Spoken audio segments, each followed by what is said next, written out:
Նախատեսվածը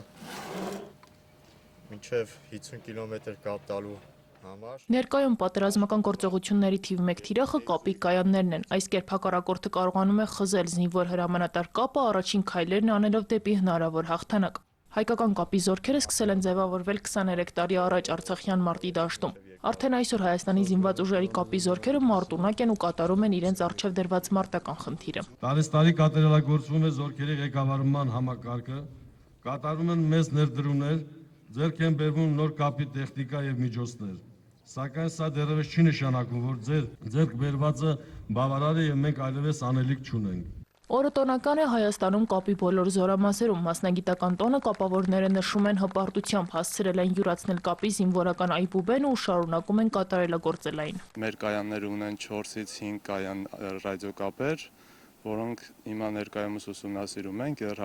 հասցրել ենք առաջին ուսումնասիրել եւ արդեն կապ տալ եւ հաջողությամբ է ստացվում բոլոր զինվորների մոտ։ Կարողանում ենք հաջողությամբ օգտագործել մի քանի կայաններ։ Համակարգի հիմնական խնդիրը զորքը մշտապես մարտունակ, տեխնիկապես անթերի աշխատունակ վիճակում պահելն է։ Կապի անվտանգության խնդիրները հիմնականում գտնվում են հսկողության տակ, համապատասխան պաշտպանատար անձանց կողմից, համակարգում ներդրված է եւ գաղտնագրման միջոցներ, որոնք ունեն երաշխավորված կայունություն եւ ապահովում են գաղտնիության ռեժիմը եւ ապահովում են նաեւ տեղեկատվության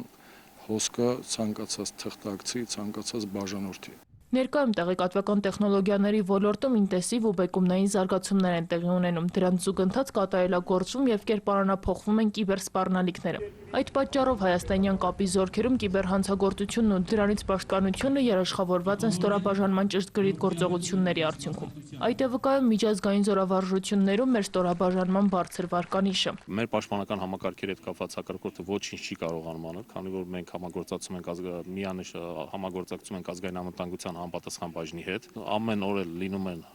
համապատասխան հարձակումներ, բայց դրանք այն հարձակումները չեն, որ կարողան խոցելի լինել մեր համար։ Պաշտոնական միջոցառմանը լավագույնները պարգևատրվեցին պատվոգրերով, մեդալներով, շքանշաններով, ոմանք էլ խրախուսվեցին բարձր սպայական կոչումներ ստանալով։